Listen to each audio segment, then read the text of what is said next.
Perkenalkan, nama saya Santi Mandasari dari CGP Angkatan 6 Kota Loksemawe.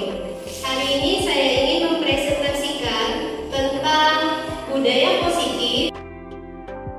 Kita akan berdiskusi nantinya dan akan ada sesi tanya jawab. Di sini saya ingin mempresentasikan tentang bagaimana sih cara kita menerapkan budaya positif kita di sekolah.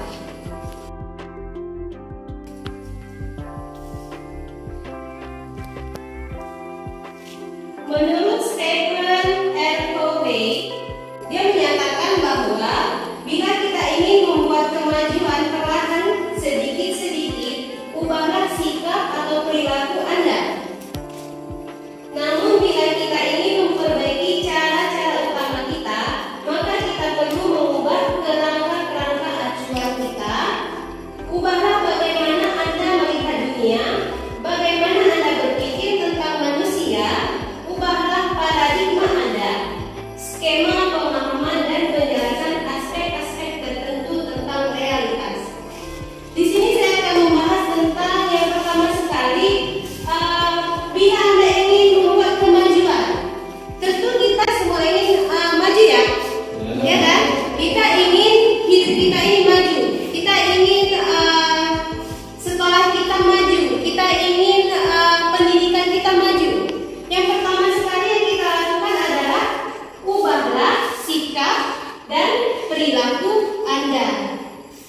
Dalam mengubah sikap dan perilaku, yang pertama sekali itu apa yang harus kita lakukan? Kita tanya diri kita sendiri. Tanya dulu diri kita sendiri. Kita mau jadi apa nanti? Dalam hidup ini kita pasti punya visi dan misi. Contoh yang paling paling sederhana, kita punya rencana nggak nanti tahun depan mau jadi apa? Tahun depan mau ngapain? 2 tahun kemudian mau ngapain? 3 tahun, 4 tahun, 5 tahun, atau 10 tahun lagi Anda mau melakukan apa? Anda mau jadi apa? Yang pertama sekali kita dialog dulu dengan diri sendiri. Saya 5 tahun lagi mau ngapain?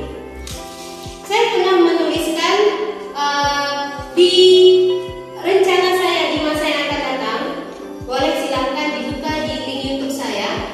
Ya, di situ ada visi dan misi saya di masa yang akan datang. Di situ ada tentang tujuan hidup saya di masa yang akan datang. Di situ saya menuliskan 3 tahun saya ke depan saya mau jadi apa, sampai 5 tahun ke depan saya mau jadi apa. Dan impian-impian itu pasti kita akan mencoba mewujudkannya. Pasti kita akan mencoba mewujudkannya. Contohnya, 3 tahun yang akan datang kira-kira ibu ini mau jadi apa? Iya, mau jadi dosen. Pasti rencana ya? Iya, yang pertama sekali mau jadi dosen. Yang pertama ibu harus lakukan apa? Belajar dulu kan? Sekarang langkah yang saya sudah ibu lakukan apa? Dengan melanjutkan pendidikan. Iya, itu dia. Pertama, ingin menjadi dosen. Langkah keduanya, belajar dan mengikuti pendidikan. Pasti kita semua ada rencana di masa yang akan datang. Ya, selanjutnya di sini ada ubahlah sikap. Apa yang maksud ubahlah sikap? Sikap itu apa? Perilaku kita yang biasanya ada ya di apa namanya itu istilah sekarang apa tuh, mager ya, kita generasi mager, ada ya istilahnya itu ya, mager. Apa arti mager? Malas segala. Kira-kira kalau mager bisa sukses nggak? Itu hanya impian belaka ya. Jadi kalau kita ingin sukses, yang pertama sekali ubah perilaku kita. Jika kita ingin memang benar-benar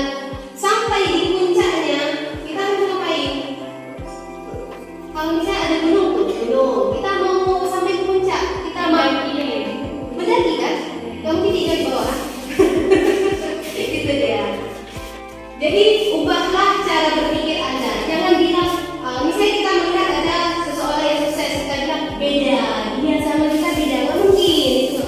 Itu pemikiran yang salah. Itu tidak boleh. Ubahlah paradigma Anda. Dia bisa sukses, kenapa saya Tidak. Kan sama kan? Dia manusia, saya manusia. Dia makan nasi, saya makan nasi. Itu dia. Ini cara utama kita. Coba kita evaluasi diri kita sendiri. Kita duduk di malam hari sebelum tidur, kita pikir dulu, apa cara saya selama ini tidak benar? Ya, coba lihat dulu. Tujuan Anda, saya mau jadi dosen misalnya. Cocok nggak dengan kegiatan yang saya lakukan sekarang? Misalnya yang lain lah. Coba, Ibu, mau jadi apa 5 tahun ke depan? Saya tanya. Dosen, kalau Ibu pikir-pikir nih waktu malam mau tidur, kira-kira cocok nggak dengan apa yang Ibu lakukan sekarang? Cocok, bagus. Kita harus berpikir, kita selami diri kita sendiri. Kita pikir ini cocok nggak? Misalnya saya ingin menjadi seorang motivator. Cocok nggak dengan yang saya lakukan sekarang? Saya ingin menjadi pemilik sebuah usaha yang besar. Cocok nggak dengan saya lakukan sekarang? Saya ingin melanjutkan studi saya ke Flinders University Australia. Cocok nggak dengan saya lakukan sekarang? Itu dia. Ya. Selanjutnya adalah ubahlah paradigma Anda. Ubah cara pikir Anda. Kalau kita ingin memang menjadi orang yang terdepan, tidak mungkin kita berpikir secara santai-santai saja, slow bahasanya ya, slow, tidak mungkin. Ya, apalagi orang sudah berlari, orang semua berlari mengejar cita-citanya. Kita masih mager, santai, slow, makan tidur, tidak mungkin. Ya. Oke, di sini kita akan membahas tentang pemikiran Ki Hajar Dewantara. Bapak pendidikan kita Ki Hajar Dewantara menyatakan bahwa di mana ada kemerdekaan, disitulah harus ada disiplin yang kuat. Sungguh pun disiplin itu bersifat self-disiplin, yaitu kita sendiri yang mewajibkan kita dengan sekeras-kerasnya. Tetapi itu sama saja, sebab jikalau kita tidak cakap melakukan self-disiplin, wajiblah penguasa lain mendisiplinkan diri kita. Dan peraturan demikian itulah harus ada di dalam suasana yang merdeka. Di sini kita akan berbicara tentang self-disiplin. Apa arti self-disiplin? Disiplin pribadi. Disiplin pribadi kita. Coba Anda bayangkan dulu, misalnya Anda bekerja di sebuah perusahaan yang bonafit, yang sangat luar biasa, perusahaan asing misalnya. Kira-kira Anda akan bangun pagi tidak? Pasti kan? Pasti bangun pagi. Kenapa? Disiplin kan? Kalau telat masuk, boleh sama bosnya, manajernya? Tidak? Iya, langsung di PHK. Jadi yang mendisiplinkan itu perusahaan atau diri Anda sendiri? Perusahaan. Kenapa Anda terbangun motivasi mendisiplinkan diri sendiri karena bekerja di perusahaan orang? Kenapa? Karena takut di PHK. Berarti itu disiplin dipaksa sama orang. Coba Anda bangunkan self-disiplin pada diri sendiri. Misalnya, contoh yang pertama tadi. Saya ingin menjadi dosen. Disiplin diri saya yang mau saya lakukan sekarang apa? Saya harus belajar. Gimana belajar kalau bangunnya jam 9 pagi? Itu perlu disiplin namanya. Kita bekerja di perusahaan orang bisa sangat disiplin, bisa sangat cerdas sekali, bisa sangat brilian sekali. Kenapa untuk membangun masa depan kita sendiri tidak seperti itu? Ya, waktu kita kerja sama orang, sanggup kita bangun pagi, laptop kiri kanan, HP atas bawah, sanggup ya? Kerja sama orang sanggup gitu. Kenapa untuk mensukseskan diri sendiri enggak? Jadi harus dibangun kesadaran sendiri dulu untuk self-discipline. Itu dia. Dalam menciptakan self-discipline itu, sebenarnya kita itu sangat merdeka.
wisuda, datang 1000 orang wisuda.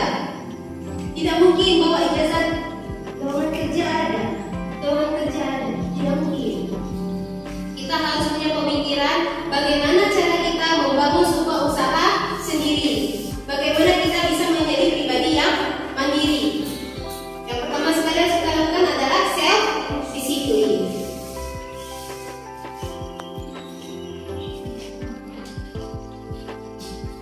Selanjutnya, tujuan kuliah dari penerapan disiplin positif adalah agar terbentuk murid-murid yang berkarakter, berdisiplin, santun, jujur, peduli, bertanggung jawab, dan merupakan pembelajar sepanjang hayat sesuai dengan standar kompetensi lulusan yang diharapkan. Di sini kita akan berbicara dengan penerapan disiplin positif pada sekolah kita.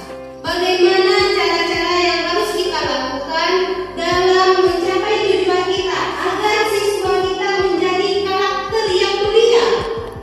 Ya, bagaimana sih karakter lulusan dari sekolah kita? Kita harus punya visi, kita harus punya tujuan. Selanjutnya, kita menginginkan siswa-siswa kita itu santun, jujur, peduli, dan bertanggung jawab. Kita harus punya rencana-rencana yang matang yang harus kita susun agar siswa kita tersebut bisa menjadi karakter yang unggul di abad pembelajaran abad 21. Di situ ya. Dari penerapan disiplin positif, kita mengharapkan siswa kita semua menjadi pribadi yang sukses.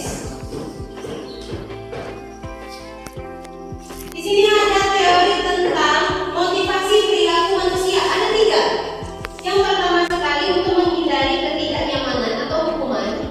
Yang kedua untuk mendapatkan imbalan atau penghargaan dari orang-orang lain. Dan yang terakhir untuk menjadi orang yang mereka inginkan dan menghargai diri sendiri dengan nilai-nilai yang mereka percaya.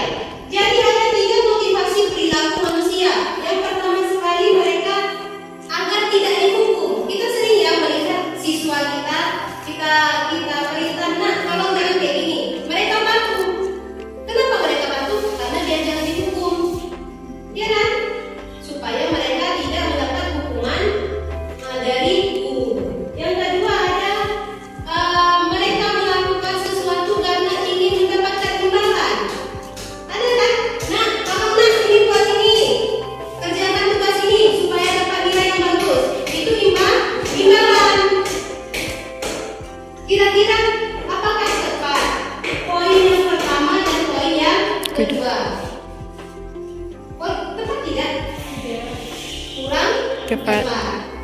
Dan yang ketiga, motivasi perilaku manusia adalah untuk menjadi seseorang yang memang mereka inginkan sendiri. Mereka ingin menjadi anak yang jujur. Waktu kita suruh melakukan tugas, nak lakukan ini, mereka langsung iya bu, karena memang itu ada kesadaran pada diri mereka sendiri. Jadi telah tumbuh kesadaran pada mereka untuk melakukan apa yang kita sarankan kepada mereka.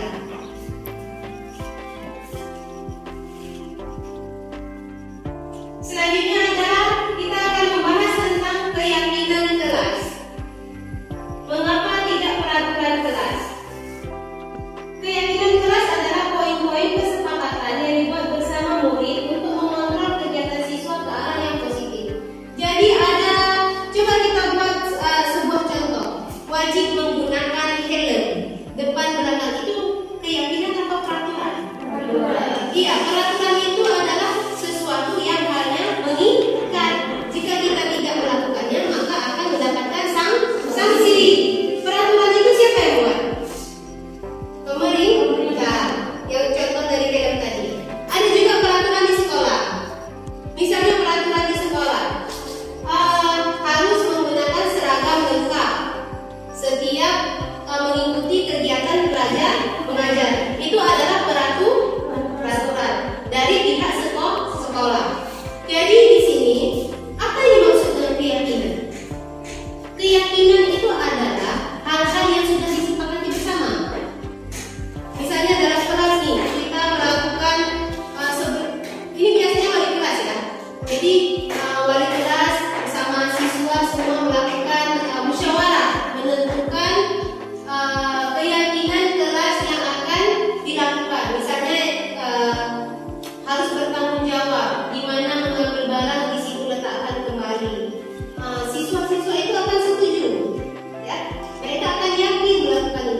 Ya, di sini kita akan berbicara tentang 5 kebutuhan dasar manusia.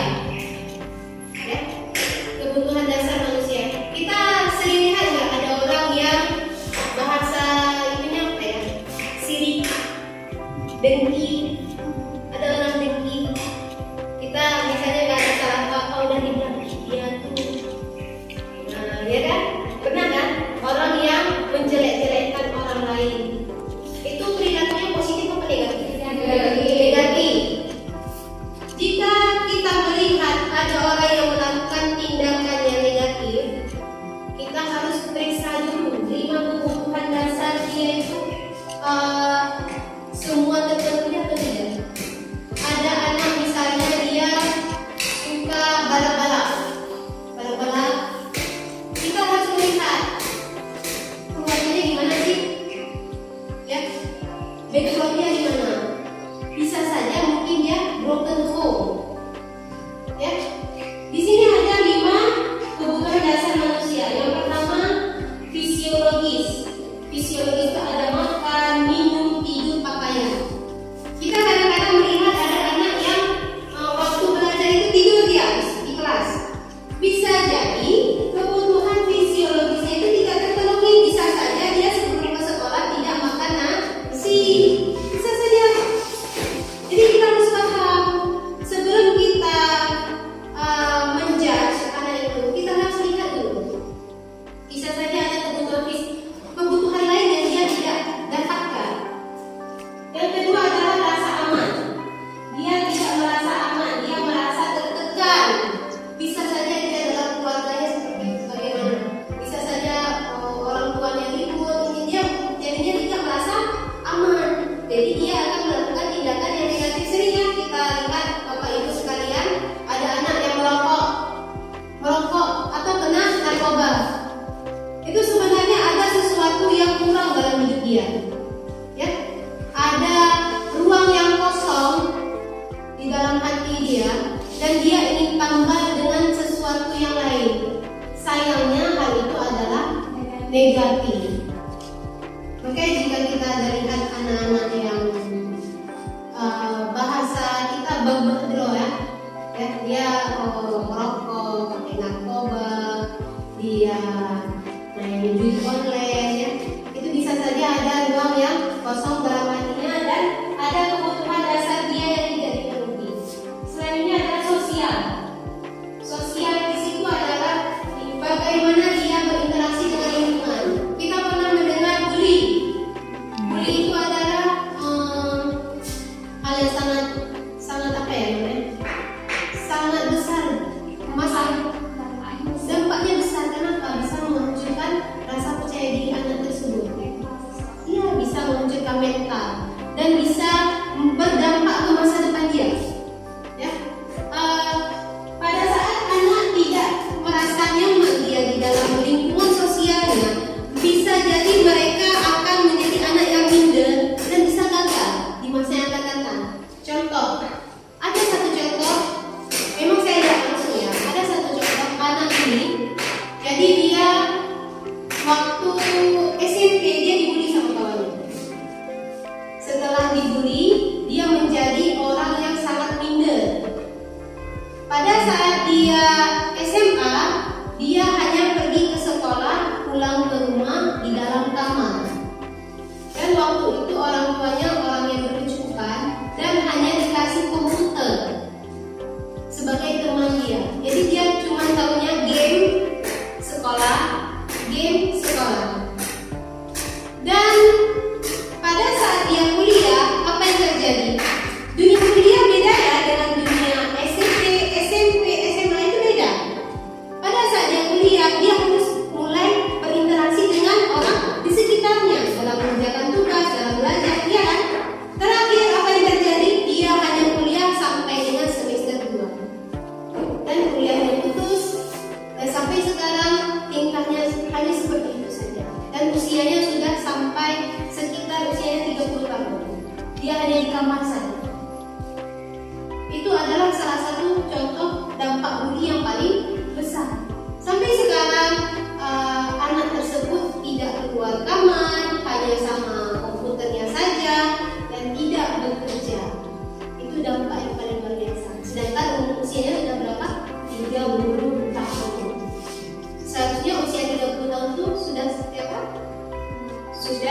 menikah, sudah memiliki keluarga dan sudah bekerja. Seharusnya seperti itu. Itu salah satu contoh dampak bully yang paling besar yang pernah saya lihat sendiri ya. Selanjutnya adalah penghargaan. Bagaimana cara kita menghargai seseorang yang merasa tidak dihargai? Pernah dengar gitu ya? Apa tuh? Jika Anda tidak dihargai, lebih baik pergi gitu ya. Ada ya? Ada. Terkadang semua manusia ini ingin dihargai. Ya, ingin dihargai. Semua orang pasti ingin dihargai.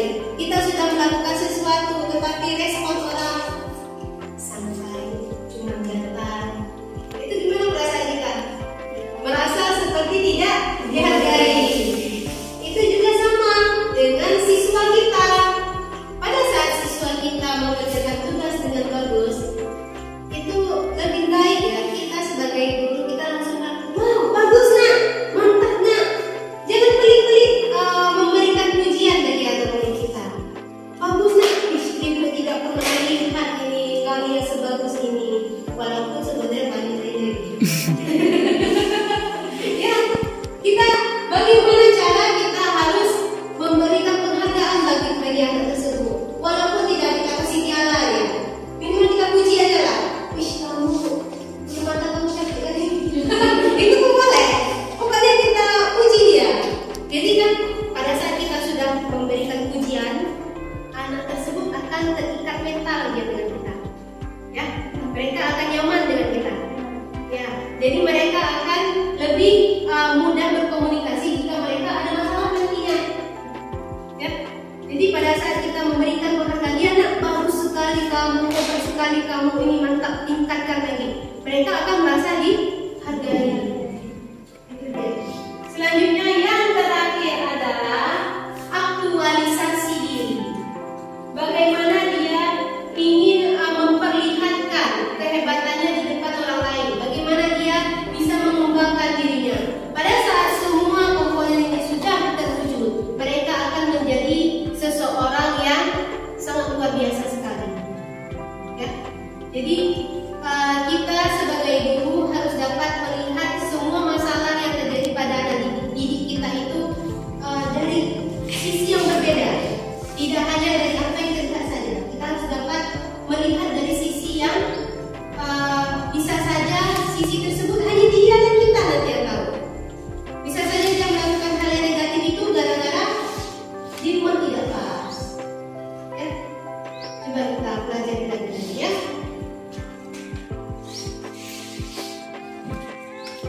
Ya, di sini kita akan berbicara tentang posisi kontrol.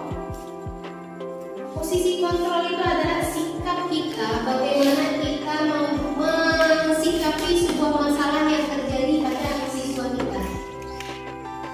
Yang pertama adalah penghukum. Penghukum itu contohnya seperti ini.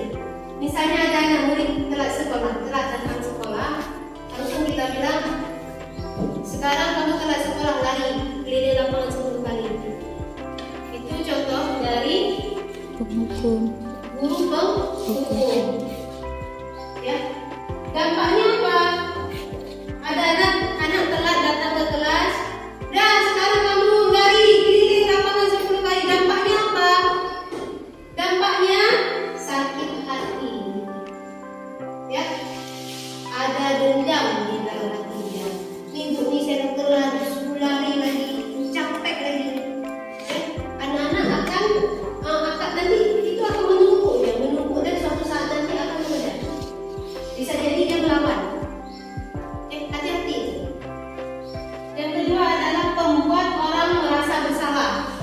Misalnya ada siswa datang terlambat. Kenapa kamu terlambat nak?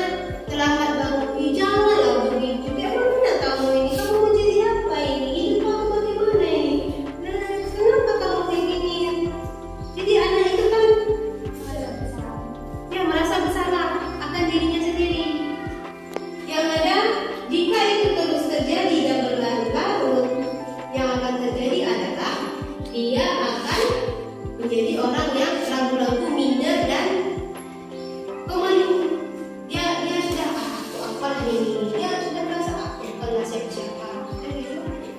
Selanjutnya adalah teman. Guru sebagai teman. Ini adalah bagian yang bagus, tetapi nanti ada murid akan ketergantungan sama gurunya. Contoh, kenapa kamu gak buat tugasnya? Lupa, jangan lagi. Demi ibu kamu buat ini. Sayanglah sama ibu, buatlah. Itu kita buat dia sebagai posisi kontrol kita sebagai teman. Jadi, nak buat lagi demi ibu nanti kamu bagus. Nanti terakhir kalau bukan demi kita dia nggak buat. Iya kan? Nanti bisa aja dia dengan guru lain, bukan itu. Bisa kan? Itu dia. Jadi anak-anak akan tergantung sama kita. Selanjutnya adalah monitor atau pemantau. Di sini nanti guru hanya dia memantau saja. Kenapa kamu terlambat datang sekolah? Contoh ya. Kenapa kamu terlambat datang sekolah? Lupa bangun Bu. Ya sekarang kamu tulis ini. Ini apa namanya? Hukuman kamu. Nanti kalau nggak selesai diperiksa lagi tuh. Jadi kita pantau. Ya. Selanjutnya terakhir adalah manajer. Di sini posisi kontrol kita sebagai manajer. Bagaimana kita bisa mengelola masalah yang dia buat. Kita bantu dia untuk menyelesaikan masalah dia sendiri. Contohnya dia melakukan kesalahan. Kenapa kamu terlambat datang sekolahnya? Lupa, telat bangun Bu. Kenapa kamu telat bangun? Alarm saya tidak hidup Bu. Jadi apa yang harus kamu lakukan biar alarm itu hidup? Malam saya atur Bu. Jadi ada solusi yang diberikan oleh anak itu tersebut. Jadi dia akan belajar untuk menyelesaikan masalahnya sendiri.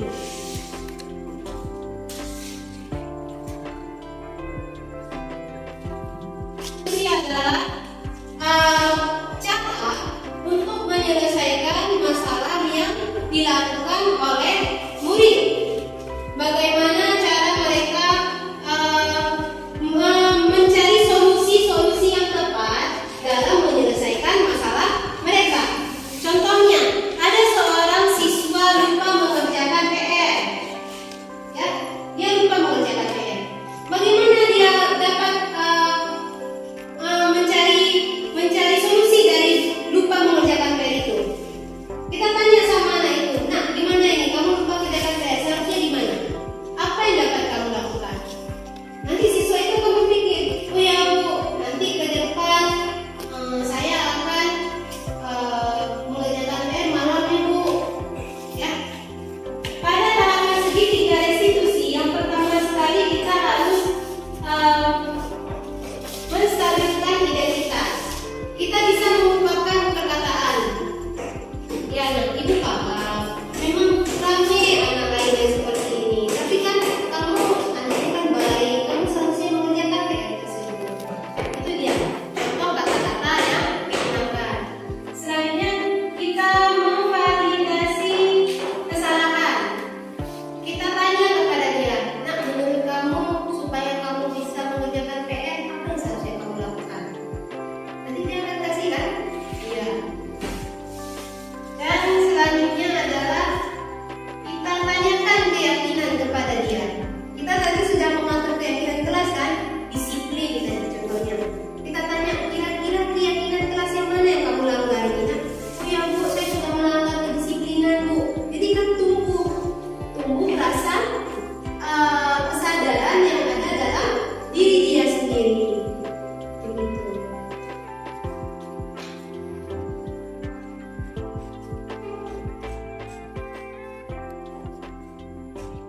Musik. Dan contoh video penerapan segitiga restitusi yang sudah saya susun dan sudah saya upload ke link YouTube saya, ke channel YouTube saya. Jadi silakan kita tonton bersama. Nanti jika ada yang ingin ditanyakan, bisa kita diskusikan bersama. Assalamualaikum warahmatullahi wabarakatuh. Bertemu lagi dengan saya, Santi Mandasari, dari GIP Angkatan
Jadi di sini kita akan yang pertama sekali menanyakan dulu keyakinan apa yang saja yang sudah dia pahami tentang keyakinan kelas yang sudah kita bentuk. Yang kedua, kita akan menstabilkan identitas, kita pahami dulu jadi anak. Jadi yang ketiga, kita akan memvalidasi kegiatan yang sama tersebut. Jadi di sini sudah semuanya pemaparan saya. Sekarang kita buka sesi tanya jawab. Apakah ada yang ingin bertanya? Silakan.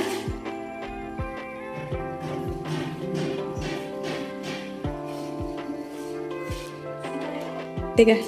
Bu, saya Mawanda ingin bertanya perihal tadi kita membahas mengenai budaya positif kan Bu ya. Tentunya di sekeliling kita lah Ibu, kita nggak usah bahas di tentang universalnya. Budaya kita itu kan memiliki keyakinan tersendiri, misalnya di ZQI nih Bu, di sekolah kita ini. Nah, faktor apa-apa saja yang mempengaruhi budaya itu berbeda Ibu? Misalnya kayak ada anak yang ketentuan sekolah kita 745 itu wajib udah di sekolah tapi masih ada yang melanggar. Nah itu kenapa Ibu? Faktor-faktornya apa saja yang menyebabkan budaya kita itu berbeda? Terima kasih kepada Ibu atas pertanyaannya. Bagaimana cara agar anak-anak mau menerapkan disiplin ya? Iya. Jadi kita dapat pahami bahwa lingkungan kita ini adalah sekolah boarding school ya.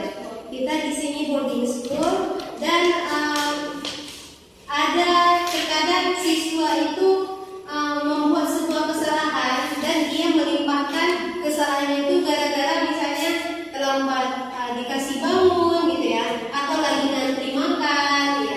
Itu bisa kita siasati. Nanti kita harus pertama sekali kita memberikan pemahaman kepada siswa bahwa kita ini sudah memiliki jadwal yang sudah terstruktur. Ya, kita sudah punya jadwalnya makan, kapan kita jadwalnya sholat, kita jadwalnya ngaji ya, jadwalnya sekolah. Jadi pada saat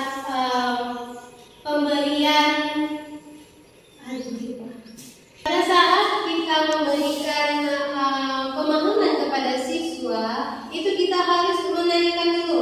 Nah, kira-kira bagus tidak terlambat bangun? Nanti dia pasti akan jawab tidak Bu. Ya. Nanti selanjutnya kita akan tanya, kira-kira ada cara nggak gimana supaya kamu bisa cepat bangun? Iya Bu, nanti dikasih bangun sama mudabbirnya. Kita tanya lagi, siap setelah kamu dibangunkan apa tidur lagi? Kadang-kadang kan alasan anak-anak lambat gara-gara setelah dikasih bangun dia tidur lagi. Ya kan?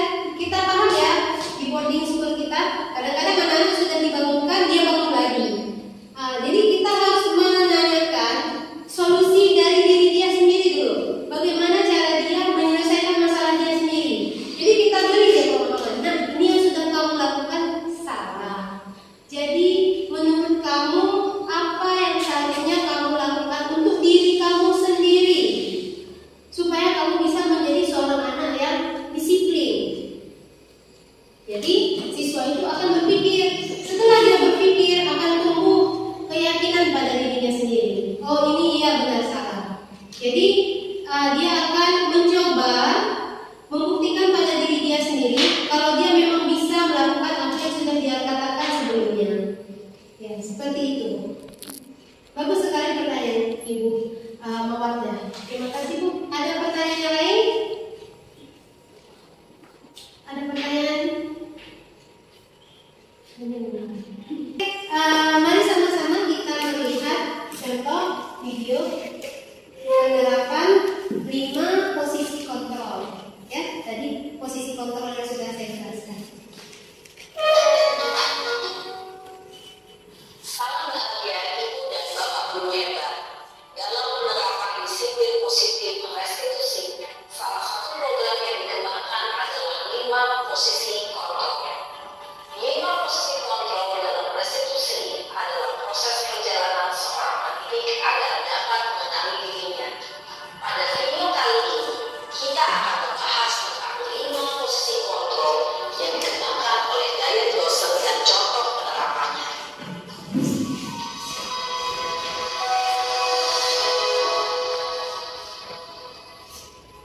5 posisi kontrol itu adalah 1. Posisi penghukum.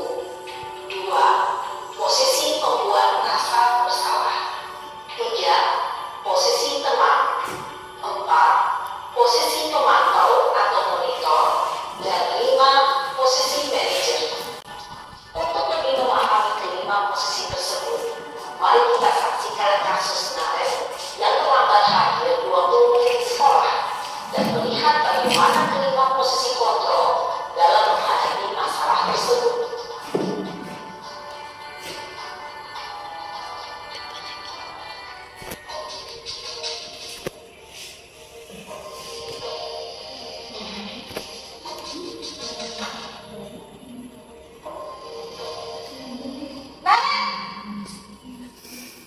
Sino?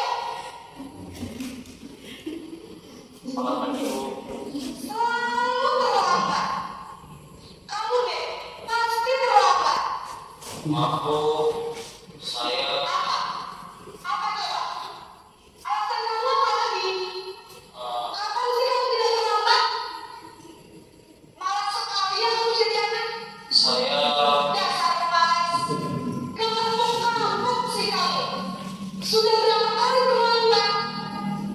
Sana, kamu keliling lapangan basket 2 kali. Kenapa saya harus ke lapangan basket, Bu? Kenapa? Kamu marah ibu. Berani-beraninya jawab. Sudah terlambat, masih berani jawabnya.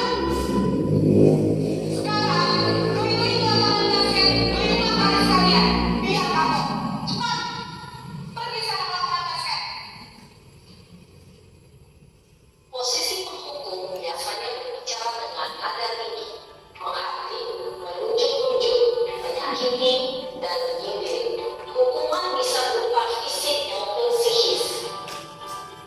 Ibu dan bapak guru hebat. Dampak yang terjadi pada murid ketika guru berada pada posisi penghukum adalah murid cenderung akan memberontak, bahkan menyimpan dendam.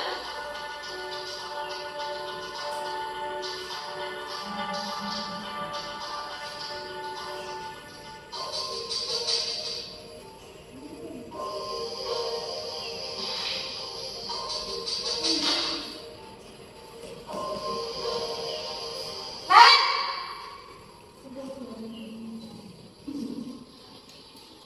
Selamat pagi, Bu.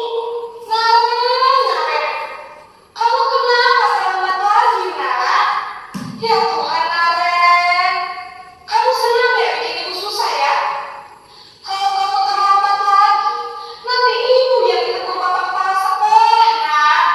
Disangka ibu tidak bisa membina kamu. Duh, gimana ini? Maaf, Bu. Duh, Gusti Naren.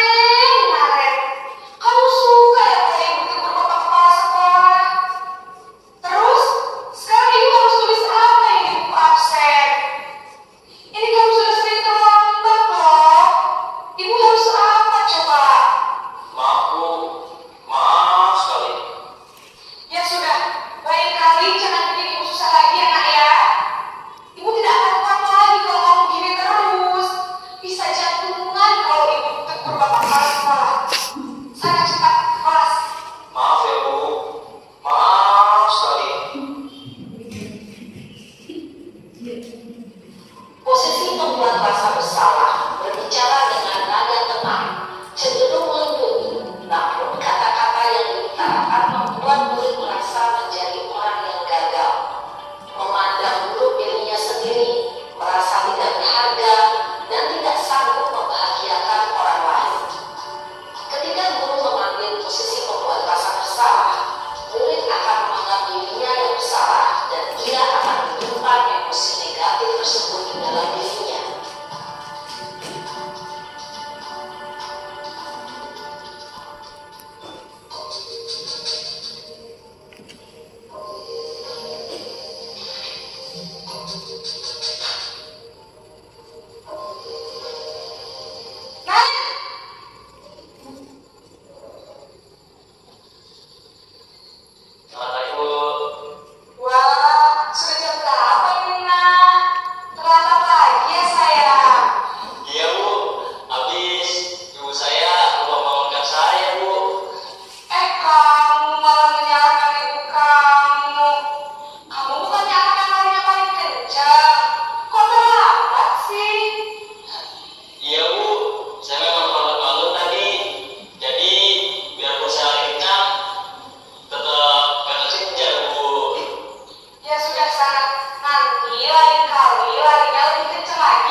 Iya, Kak, gitu. Nah, apa peraturan sekolah kita tentang jam berapa kita harus masuk sekolah, Nak? Kita harus di sekolah jam 7, Bu. Iya betul, sekarang sudah jam 7.20. Naren sudah tahu konsekuensinya jika terlambat hadir. Paham, Bu? Saya harus tinggal kelas pas jam istirahat selama 20 menit. Iya benar, konsekuensinya demikian. Jadi nanti jam 9.30 pas istirahat, kamu harus tinggal di kelas, kerjakan tugas tambahan untuk ketertinggalan kamu, ya? Baik, Bu. Posisi pemantau mengandalkan perhitungan atau data untuk mengontrol murid. Guru mengarahkan murid berdasarkan peraturan dan konsekuensi. Seorang pemantau menunjukkan bahasa tubuh dan ekspresi wajah yang datar dan cenderung formal.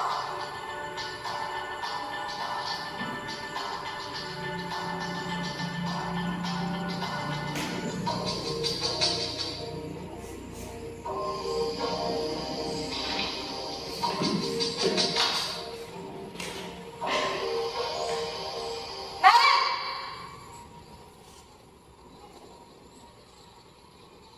Selamat pagi, Bu. Selamat pagi, Naren. Maaf, Bu. Saya terlambat. Iya, sekolah masuknya jam 7, sekarang sudah jam 7.20. Jadi sekarang bagaimana ini, Naren? Maaf, Bu. Saya lupa setel alarm saya semalam.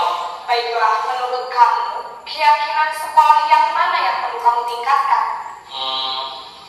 Menghargai diri sendiri dan orang lain mungkin, ya, Bu. Setuju. Jadi, apakah Naren meyakini prinsip saling menghormati tersebut? Iya, Bu. Saya meyakininya. Apakah Naren bersedia memperbaiki masalah keterlambatan ini? Bersedia, Bu. Bagaimana kamu akan memperbaiki masalah keterlambatan ini? Saya akan coba untuk tidak lupa menyetel alarm saya, Bu. Baik, kalau Naren lupa menyetel alarm di rumah, ada orang yang kira-kira bisa bantu mengingatkan tidak? Ada, Bu. Kakak saya, Kak Emma. Ada lagi selain Kak Emma?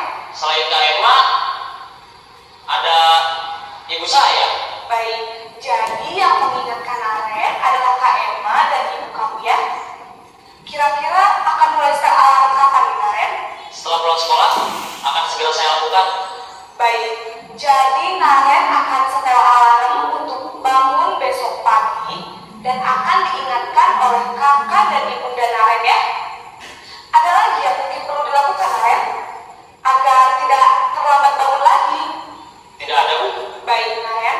Terima kasih untuk kerjasama kamu. Sekarang kamu perlu kembali ke kelas untuk belajar. Baik, Bu. Terima kasih.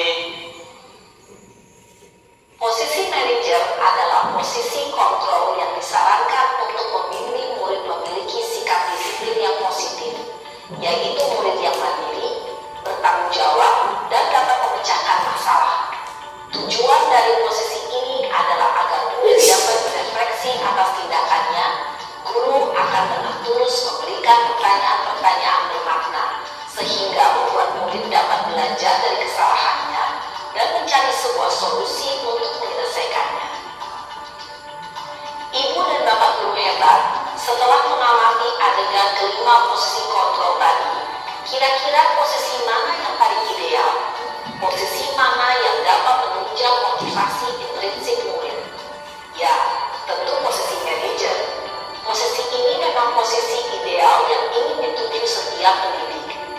Pada posisi inilah, guru dapat menerapkan disiplin positif yang memihak pada murid, yang memerdekakan murid.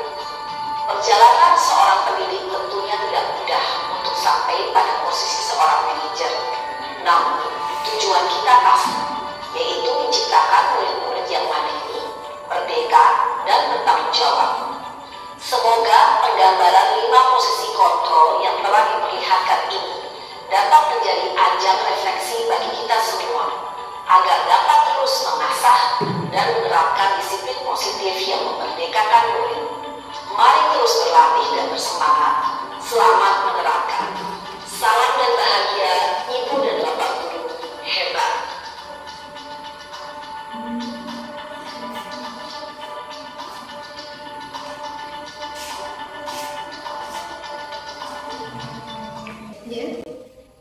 Bapak Guru Ibu, ya Bapak Ibu semuanya, kita sudah melihat bagaimana praktik penggunaan 5 posisi kontrol. Jadi dari kelima tersebut, yang mana kira-kira yang paling cocok digunakan?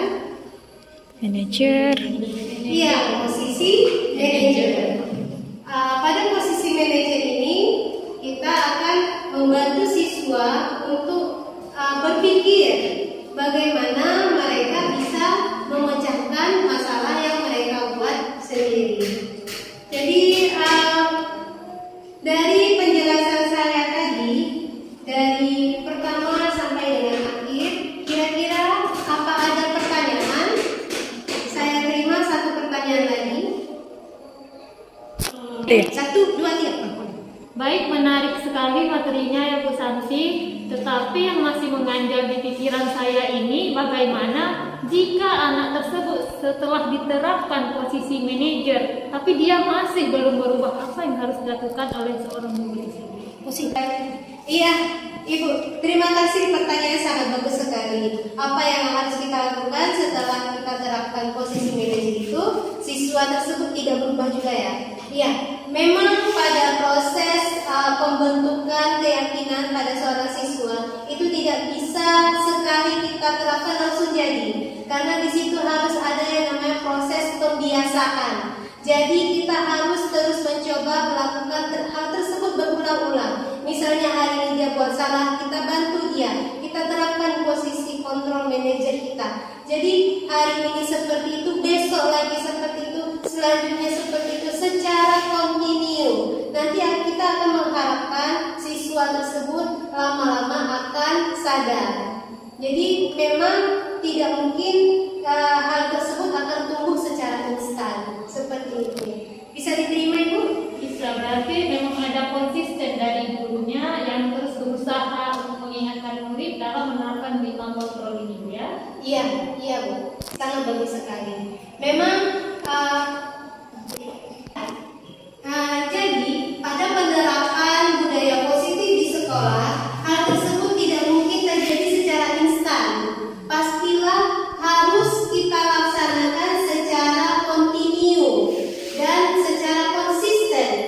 Kita harus sebagai guru yang ada di sekolah ini harus bersama-sama bekerja dengan sepenuh hati untuk menciptakan budaya positif yang akan menjadi landasan bagi siswa kita nantinya, dan mereka akan timbul kesadaran untuk melakukan segala sesuatu dengan baik. Jadi dengan budaya positif di sekolah kita harapkan nanti siswa kita akan